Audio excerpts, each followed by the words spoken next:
बिस्मिल्लाहिर्रहमानिर्रहीम। अस्सलाम वालेकुम नाजरीन, आप यूट्यूब चैनल देख रहे हैं। मैं इमरान खान हूँ। नाजरीन, जलालपुर के बाद जो अलीपुर का इलाका है वहाँ से भी बड़े खौफनाक मनाजिर आ रहे हैं। अलीपुर ऐसे लगा कि आनन फानन डूब गया। 80% जो इलाका है अलीपुर का वो डूब चुका है। लोगों की फसलें तबाह हो गई हैं और लोगों को बिल्कुल आइडिया नहीं था कि यहाँ पे भी पानी आएगा। जैसे जलालपुर पीर वालों के साथ धोखा हुआ, उन्हें बिल्कुल समझ नहीं आई। लाखों अफराद वहाँ पे पानी के अंदर फंस गए। उनको निकालना एक बहुत बड़ा मुश्किल काम था जो अभी तक जारी है। बहुत सारे लोग अभी भी अपने इलाकों में महसूर हैं, उन तक कोई पहुँचा ही नहीं क्योंकि वहाँ पे कश्तियाँ बहुत थोड़ी हैं। अब अगर एक पूरा शहर आपने इलाका खाली करवाना हो तो आपको सैकड़ों गाड़ियाँ लगती हैं सड़कों पे। तो यहाँ तो कश्तियाँ हैं सिर्फ, और वो भी बहुत थोड़ी तादाद में।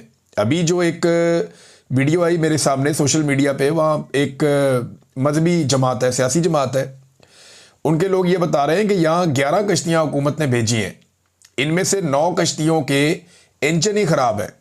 तो अपनी मदद आपके तहत जो फलाही तंजीमें हैं वो मदद कर रही हैं, जो मकामी अफराद हैं वो मदद कर रहे हैं, और कुछ प्राइवेट कश्तियाँ लेके लोग अपनी आई हुए हैं। जो ये मल्लाह वगैरह होते हैं, जो प्रोफेशनल लोग हैं, वो पैसे वैसे लेते हैं लोगों से। कोई लाख रुपए लेता है, कोई 1.5 लाख रुपए लेता है।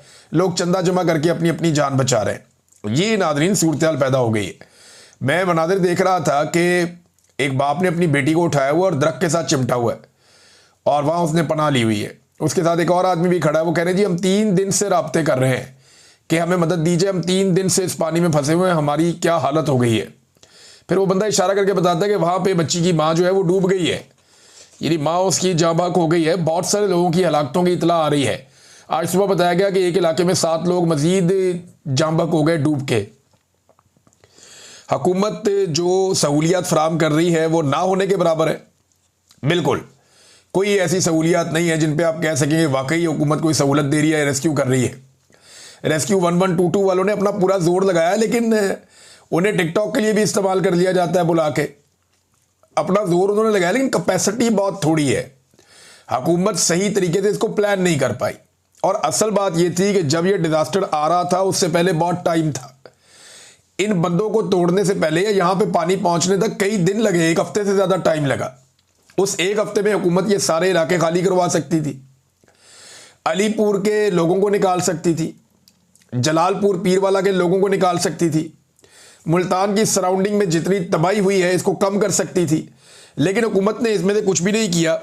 उन्होंने जो किया वो ये है कि उन्होंने लोगों की वीडियोस बनाई, उन्होंने अपने टिकटॉक्स बनाए, और यही काम हुकूमत कर रही है। इस हुकूमत का जो वज़ीर आज़म है वो भी यही कर रहा है। जाली हुकूमत है ना, जाली वज़ीर आज़म है, वो भी यही काम कर रहा है। वज़ीर आज़म को देखो तो आपको नज़र आता है कि थोड़ी देर के बाद वज़ीर आज़म किसी और मुल्क में पहुंच जाता है। अभी कतर के दौरे पे निकल गए हैं कि जनाब वहाँ पे इसराइल ने एक मिसाइल जो है वो दागा है, तो ये कतर पहुँच गए। भाई ईरान के ऊपर इतना अटैक किया अमेरिका ने और इसराइल ने, वहाँ पर तो आप नहीं गए तारीख जैती के लिए, लेकिन आप वहाँ पहुँच गए कतर में। अफगानिस्तान आप नहीं गए, जहाँ से पैसे आते हैं इनको यहाँ फटाफट पहुँचते हैं। आपको पता ना कतरियों के इनके पुराने ताल्लुकात हैं, तो वहाँ फ़ौरन ये पहुँच गए हैं बूट पॉलिश करने के लिए। जनाब हम आ गए, हुक्म करें, करना क्या है, हम किराए की फ़ौज है, किराए के लोग हैं, बताओ किससे लड़ना है, क्या करना है। तो वज़ीर आज़म आपके वहाँ पर भी पहुँच गए, कतर में भी। और इससे पहले भी आप देख रहे हैं, और अटकेलियाँ कर रहे हैं बाहर। जो इनके साथ फॉरेन डिग्निटीज मिलती हैं, वो भी एक वीडियो आई हुई है, उसके हाथ के साथ अपना हाथ टच कर रहा है कि किसी तरह मैं इसका हाथ पकड़ लूँ और हाथ पकड़ के एक अच्छा टिकटॉक मेरा बन जाए और फील आए जैसे कि बड़ी इजहारी एक जैती है, दुनिया मेरे से बहुत प्यार करती है। ये ज़बरदस्ती मिलने वाला वज़ीर आज़म है। जो इसकी तरफ हाथ बढ़ाता है उसके गले लग जाते हैं ज़बरदस्ती, और वीडियो बना लेते हैं, ऊंची ऊंची हंसते हैं, कहके लगाते हैं, हा हा हा हा। ये क्या चल रहा है? ये वज़ीर आज़म है, जोकर है। क्यों आपने पाकिस्तान के साथ ऐसा मजाक किया? और वो कॉन्फिडेंस ही नहीं है। वो यानी जो इमरान खान का एक ऑरा था, जो इमरान खान का एक कद था, जो इमरान खान दिखता था, जैसे वो लोगों को मिलता था, जैसे लोग उसे प्रोटोकॉल देते थे, अब उस एहसास कमतरी से निकलने के लिए होची हरकतें की जा रही हैं। और ये मिलिट्री एस्टेब्लिशमेंट ने पाकिस्तान में मुसल्लत किया, और उनकी अपनी हरकतें भी ऐसी हैं बेचारों की। तो इमरान खान बनने के चक्कर में ना ये सारे पागल बनते जा रहे हैं, और वो दिखाई भी दे रहा है। मुल्क में सैलाब आया हुआ है, इनके सैर सपाटे खत्म नहीं हो रहे। भाई इस वक्त तो आपके पास टाइम ही नहीं होना चाहिए। सैलाब में फंसे हुए लोगों का ख्याल रखने के अलावा आपके पास करने के लिए कोई काम और होना ही नहीं चाहिए। लेकिन देखें ना, जो लोग तनकीद करते हैं, जो मीडिया दिखाता है कि जनाब ये देखें ये क्या हो रहा है, ये देखें ये क्या हो रहा है, ये देखें हुकूमत कश्तियाँ नहीं पहुँचा पा रही, ये देखें हुकूमत अवाम को खाना नहीं दे पा रही, हालात यहां तक पहुंच गए हैं कि अभी मैं एक वीडियो देख रहा था, पुलिस वालों ने एक थैला रखा हुआ राशन का, ऐसे साथ इंतजामिया खड़ी है, एक एक करके बंदा बुलाते हैं, उसी थैले के साथ फोटो बनाते हैं, अगला बंदा आओ, फलां बंदा वल्द फलां बंदा आ जाओ भाई, वो बंदा आता है, उसके राशन के साथ फोटो बनाता है, वो बंदा जाता है, फलां बंदा वल्द फलां बंदा, वो आ जाओ भाई, उसी राशन के साथ, एक ही राशन के साथ कितने सारे लोगों की ये फोटोज बना रहे हैं। जरा उन लोगों की ना आंखों को आप क्लोज करके देखें, उस वीडियो में उनकी आंखें झुकी हुई हैं, चेहरों पे शर्मिंदगी और मायूसी है, लेकिन उनके बच्चे भूखे हैं ना, वो मजबूर है बेचारे, वो तस्वीर भी खिंचाएंगे, चाहे उन्हें 2 किलो 4 किलो चीज मिलेगी वो लेकर घर जाएंगे। बच्चे भूखे हैं, काम मिल नहीं रहा, मजदूरी कहीं पे है नहीं, खेत डूब गया है, मवेशियों का कोई पता नहीं चल रहा, खानदान वाले कौन कहां पे है कुछ पता नहीं है, बैंक सारे के सारे सूरत हाल सारी, वो बेचारे ये तो बैंकों में कभी इन्होंने अकाउंट भी नहीं खोला, गरीब लोग हैं, कहां जाएंगे ये? वो बेचारे इनकी मजबूरी से ये फायदा उठा रहे हैं, घर में दाने इनके है नहीं, घर भी डूब गए हैं, सड़कों पे आकर बैठे हुए हैं, अब उनकी पहले बेइज्जती करते हैं, उसके बाद इनको राशन देते हैं थोड़ा सा। यानी इनकी मजबूरियों को इस्तेमाल कर रहे हैं अपनी सियासत के लिए, अपनी नौकरी चमकाने के लिए, अपने नंबर बढ़ाने के लिए, लेकिन अवाम इनको बताएगी। और जो लोग ये चीजें दिखाते हैं ना मीडिया पे, मीडिया दो बल दिखाते ही नहीं है, 1-2 मीडिया वाले निकले, आसमा शरादी को मैंने देखा और हामिद मीर साहब को मैंने देखा, या 1-2 और लोगों को देखा, बाकी जो आपका रवायती मीडिया है वो तो निकला ही नहीं, उन्होंने तो इस पर काम ही नहीं किया। लेकिन ये सारा, अभी अगर एंटी एस्टेब्लिशमेंट होती ना ये वाली हुकूमत, या एस्टेब्लिशमेंट इस हुकूमत के खिलाफ होती, तो फिर आप तमाशा देखते कि इस मिलिट्री एस्टेब्लिशमेंट ने पाकिस्तान के सारे मीडिया को इस सलाब के ऊपर लगा देना था कि जनाब फौज के अलावा कोई इदारा मदद नहीं कर रहा, ये दिखाना था, तबाही कर देनी थी पकड़ के इन्होंने हुकूमतों की। लेकिन अभी क्योंकि ये हुकूमत की बैकिंग कर रहे हैं तो जो जुल्म हो रहा है वो भी नहीं दिखा रहे। अब धमकियां ये लगाई जा रही हैं, पंजाब के इंफॉर्मेशन मिनिस्टर ने कहा जी कि तनकीद करने वालों को धमकियां लगाना शुरू कर दी कि हम सैलाब के बाद निपटेंगे, सैलाब गुजरने दो, ये करेंगे वो करेंगे, भाई अवाम आपको निपटेगी, हम निपटेंगे, पाकिस्तान निपटेगा, ये जाली मैंडेट और मैंडेट पे डाका डालने वालों से लोग निपटेंगे और बड़ी जल्दी निपटेंगे इंशाल्लाह, ये नजर आएगा पूरी दुनिया को। सऊदी अरब ने जो इमदादी सामान भेजा, कैपेसिटी आप इनकी चेक करें, जो सऊदी अरब ने इमदादी सामान भेजा उसके अंदर सोलर प्लेटें भी थी, ये कसूर के अंदर सामान बांट रहे थे लोगों को, लोग आ रहे हैं अपने मोटरसाइकिल पे बांध के सामान लेकर जा रहे हैं, इमदादी सामान है। एक तो सामान अपनी मर्जी के लोगों को देते हैं, ये सामान उनको भी दे रहे हैं जो सैलाब में डूबे ही नहीं, यानी अपने बंदों को बुला के उनको नवाज रहे हैं, ले जाओ सामान, सऊदी अरब तो आया। उन्होंने सैलाब मुतासरीन के लिए ज़कात और खैरात भेजी है, ये वो ज़कात और खैरात अपने चाहने वालों को दे रहे हैं, अपने बंदों में बांट रहे हैं। नंबर 1 तो ये शिकायत आई। दूसरी शिकायत ये आई कि सऊदी अरब के सामान के साथ सोलर की प्लेटें और निज़ाम था जिनके जरिए से ये लोग आर्जी तौर पे अपनी बिजली पैदा कर सकते हैं, या मुस्तकिल नौयत भी वो लगा रहे तो ठीक है, तो बड़ी अच्छी सोलर प्लेटें हैं। तो पता नहीं इनके मुंह में पानी आ गया, उस सोलर प्लेटें साथ दे ही नहीं रहे, वो अलहदा गोदाम में छुपा के रखी हुई है, और वहां से लोगों ने वीडियो बनाकर इन्हें एक्सपोज कर दिया। अब ये नाज़रीन खाली पंजाब की नहीं सूरत हाल, सिंध में भी ऐसे ही है। सिंध में जो भी सिंध हुकूमत ने अरबों रुपए लगा के मनसूबे बनाए ना, वो सारे मनसूबे एक एक करके बिलावल के हक में बैठते जा रहे हैं। जैसे मिलिट्री एस्टेब्लिशमेंट इनके मुखालिफ खड़े होने वाले उम्मीदवारों को इलेक्शन में बिठा देती है ना, कि ये बिलावल के हक में खड़ा बैठाओ, वो भी खड़ा है उसको भी बैठाओ, वो खड़ा है उसको भी बैठाओ, वो पीटीआई वाला नहीं बैठ रहा नायल करो, फला नहीं बैठ रहा बैठाओ, इनको सारों को बिला मुकाबला करवाती है मिलिट्री एस्टेब्लिशमेंट। बिलावल की बहन को इलेक्शन लड़वाया, सारे ही बैठा दिए, वो बेचारा अभी तक केस लेके फिरता रहता है, पीटीआई वाला जो था एमएनए का उम्मीदवार, सारे बिठा के बिला मुकाबला करा के लाके हलफ करवा दिया कि लो ये बिलावल की बहन है, इसको तो इलेक्शन लड़ ही नहीं सकता इसके खिलाफ कोई। तो इसी तरह जैसे उम्मीदवार बिठाए जाते हैं वैसे ही प्रोजेक्ट भी बैठ रहे हैं। गुज़िश्ता चंद महीनों में बिलावल ने जिन मनसूबों का इफ्तिताह किया ना, लगभग 70 अरब रुपए के मनसूबे वो एक बारिश में बैठ गए हैं। कल मैंने आपको हाईवे दिखाई थी, वो जो शाहराह भुट्टो, वो देखे कैसी बैठी है, बेड़ा गर्क हो गया उसका एक बारिश में। उसके बाद जनाब ये एक और नदी है, ये भी बैठ गई है, वो कैनाल भी बैठ गई जो हब कैनाल है। तो बेड़ा गर्क सिंध में भी यही है, पंजाब में तो ये है, नालायकी है, नकम्मापन है, एक अजीबोगरीब टिकटॉक हुकूमत है। सिंध में भी यही है।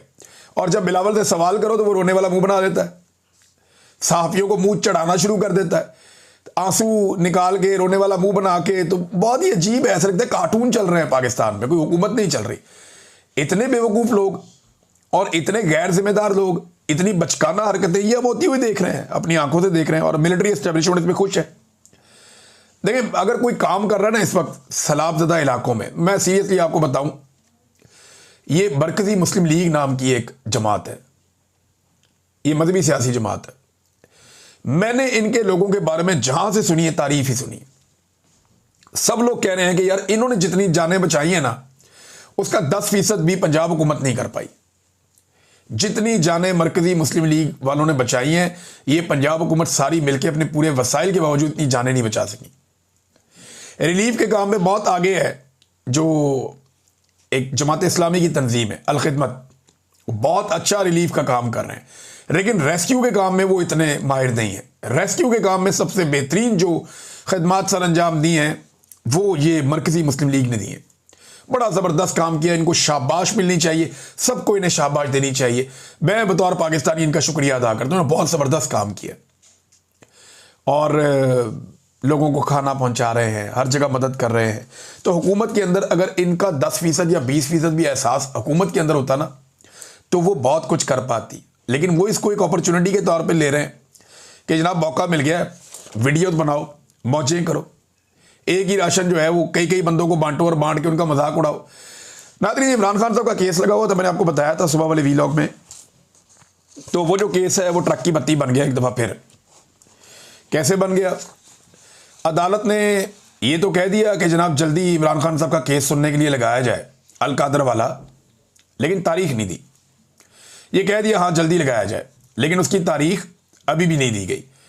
तो 3-3.5 महीने 4 महीने हो गए पहले से लटका हुआ है, तारीख तो पहले भी नहीं मिल रही थी, तो तारीख अब जल्दी मिल जाएगी इसकी क्या गारंटी है? तो उसूलन तो तारीख मिलनी चाहिए थी, बहुत पहले मिलनी चाहिए थी, क्योंकि अल कादर वाले केस में, जो यूनिवर्सिटी वाला केस है, उसमें इमरान खान से एक लॉयर कहते हैं कि इसमें तो फटाफट जमानत होनी है इमरान खान साहब की और उन्होंने बाहर आ जाना है। लेकिन वो कोशिश कर रहे हैं कि तोशाखाना 2 के अंदर पहले सजा दें, फिर इसमें जमानत दें, ताकि इमरान खान साहब को मजीद जेल में रखा जा सके। तो बैरिस्टर सलमान सफदर साहब ने कहा कि ठीक है, अगर आप ये करना चाहते हैं तो आप वो भी सजा सुना दें, फिर दोनों केस इकट्ठे लगा दें और हम दोनों केसेस को लेकर आएंगे और दोनों के अंदर इमरान खान साहब को छुड़वाएंगे। कोई 2-4 महीने लग जाएंगे ना, कोई बात नहीं, तो इतना टाइम काटा तो ये भी हम देख लेंगे। तो इमरान खान साहब के वकील ने कहा कि केस तो ये कुछ भी नहीं है, लेकिन एक ट्रक की बत्ती है जिसके पीछे इस्लामाबाद हाई कोर्ट ने लगाया हुआ, और हाई कोर्ट ने एक बहुत ही अजीब हरकत की है, बहुत ही मायूब, बल्कि मैं उसे कहूँगा ये घटिया हरकत है, ये नहीं होनी चाहिए थी। यानी ऐसा कैसे मुमकिन है कि एक चीफ जस्टिस एक वकील को जो दिन रात ह्यूमन राइट्स के लिए आवाज़ उठाती है, उसको इस तरह मुखातिब करे, ऐसे बदतमीजी करे। ये मरियम नवाज खान साहिबा ने रिपोर्ट किया, बाकी सारे हमारे जितने जर्नलिस्ट दोस्त हैं उन सब ने रिपोर्ट किया, बल्कि सारे हैरान हो रहे हैं कि ये हुआ क्या चीफ जस्टिस को। उन्होंने ईमान मजारी को कहा कि आपको अपना मुंह बंद रखना चाहिए, और उनके शौहर को कहते हैं जज साहब के हादी साहब इसे समझाएं, किसी दिन मैंने पकड़ लिया ना, यार ये जज का एटीट्यूड है, ये तो एक बदमाश थानेदार का एटीट्यूड होता है कि मैं तेनों फाड़ लिया ना तो फिर रोंदा नहीं। ये एटीट्यूड जो है ये एक बदमाश थानेदार का होता है, जज का ये रवैया नहीं होता। जज धमकियां नहीं लगाते होते, जज इंसाफ देते होते हैं, अपना काम करते होते हैं।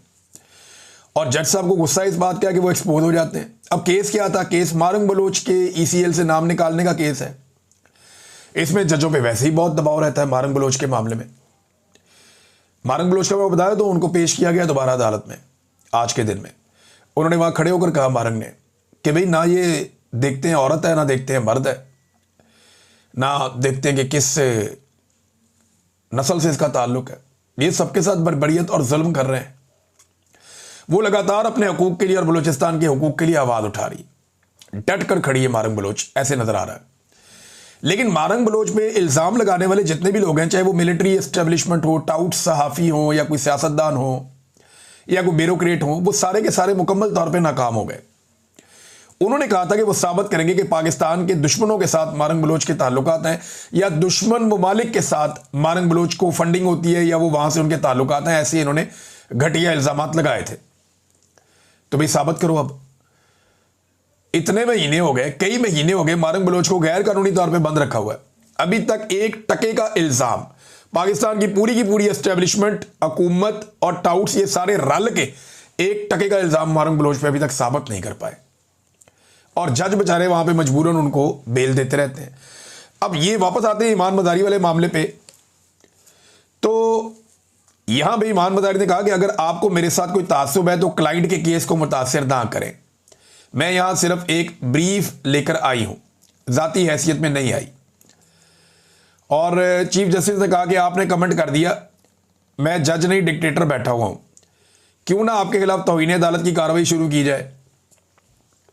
तो इस पे ईमान मदारी ने कहा कि मैंने कोई बात कानून और आइन के बाहर नहीं की।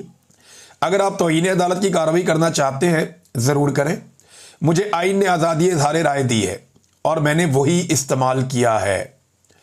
लेकिन ये जो जुमला है ना कि हादी साहब इसे समझाएं, मैंने पकड़ लिया ना, वैसे इंतहाई मायूब जुमला है। वकला तंजीमों को चाहिए और वकला बरादरी को चाहिए कि chief justice Islamabad high court से इसका जवाब तलब करें और उनसे पूछें कि ये कैसे हरासमेंट कर सकते हैं खातून वकील की जो मजलूमों के लिए आवाज़ उठाती है और कोई जुर्म नहीं है। तो ये चीफ जस्टिस से सवाल पूछना चाहिए वकला तंजीमों को और वकला को। और मैं तो कहता हूँ कि अगर कोई फोरम ऐसा है जहाँ पे ये केस किया जा सकता है तो ईमान मज़ारी को ये केस करना चाहिए और ये आवाज़ उठानी चाहिए। वो दूसरों के लिए आवाज़ उठाती हैं, ये भी उठाएं कि मुझे भरी अदालत के अंदर चीफ जस्टिस ने धमकाया है और बताएं कि मैंने इससे हरासमेंट फील की है और ये ज्यादती है। नाज़रीन, इमरान खान साहब वाले केस में अलीमा खानम ने हाई कोर्ट के बाहर बातचीत भी की है। उन्होंने कहा ये फाइल मंगवा कर दिखाएंगे, लेकिन हमारा ख्याल है कि एक चीज़ बिल्कुल वाज़ेह है कि इमरान खान का असल में सिर्फ यही अलकादर है, केस यही है। अगर इसमें ज़मानत हो जाए तो बरीयत भी हो सकती है, बाहर आ सकते हैं और इमरान खान आज या जब भी ये सुने जाएंगे तो रिहा हो सकते हैं। लेकिन जो स्क्रिप्ट बनाया गया है वो ये है कि तोशाखाना केस में जल्दी सज़ा दिलवाई जाए और जब सज़ा हो जाएगी तो फिर इसमें ज़मानत दे दी जाएगी। ये वही बात है जो मैं आपको काफ़ी अरसे से कह रहा हूँ। ये बात आप सबको भी समझ आ रही होगी और हमें भी समझ आ रही है, लेकिन ये इंसाफ नहीं है और इंसाफ के तकाजे पूरे नहीं हो रहे। एक और केस है जो 25 अप्रैल से लगा हुआ है, जिसकी आज सलमान सफदर ने बात की थी, वो है तोशाखाना 2। देखिए तोशाखाना 2 क्या होता है। तोशाखाना का इमरान खान पे एक केस बना, सारा कुछ आ गया तो केस फैसला हो गया। अब ये तोशाखाना 2 बना लिया, कल आप तोशाखाना 3 बना लें, फिर 4 बना लें। इस तरह तो एक आदमी आप 1000 साल तक अंदर रख सकते हैं। भाई अभी ये जो अनवारुल हक काकड़ लेकर गया तोशाखाना के तोहफे, वो कहां गए? क्या ये तोहफे सिर्फ सियासतदानों को मिलते हैं, जर्नैलों को नहीं मिलते? उनके तोहफे कहां गए? जो जजों को मिलते हैं वो कहां गए?